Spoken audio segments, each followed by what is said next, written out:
man ding major education major ding te adding advice na pia no po na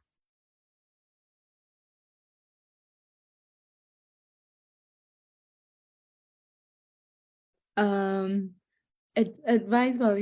thầy về và khang ina ahanga hi ivei takpi ahia level hi tak ma mo ina tun mangkin mang kalom ta isong kana ta isong ina ka perso ina bal ke na ngen the za la ina tun mang ko bowling win bang hila bowling win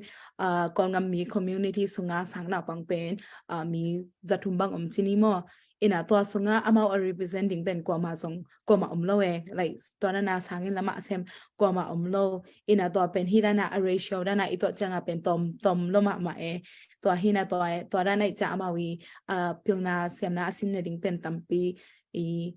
ahu thading a support thading mi tampi ki sammo community sunga ina ang zolwal hi sam khang ina hi bang mang atu pi hina china na ken amu thading nga to na khat thei zelina to like alung lot i ma le sam leng is worth it chi mo to khat thap tiak na hin te in advice number usiam no in ang yen so le jamni la chi taka bang cheria sangsia sep chi pen sum tampi pinga hauna ding hi vet lo mo ina toy changa hirana ma lom khong cha hau nom khong na hi la sangsia sep ke la chin kelam pen di ina hirana I sangsia sep lam au or bang cheria ma lam chang sem ding chirana a kitchen mama atal ten mo to hi level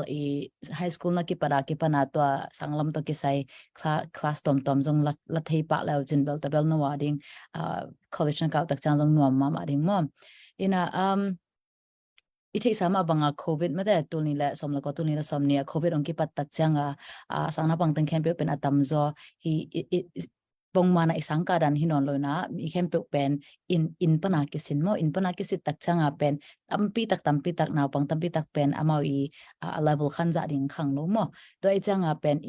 mun kum dang te to te dinga pen tun covid apian khit zo pen bang che tampi tak challenging zo ma to I changa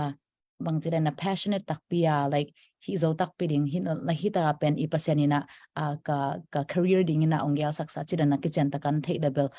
ung tha pen ma mai to lowa hirana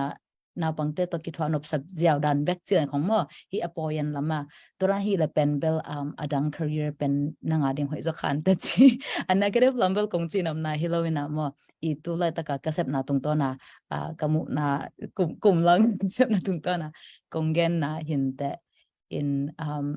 haksa bang jeria abai na sep hilowina haksa mama ahianga dena senom chi dana worth it mama mo I man phama ma hi na sep pen chi to ngen no minge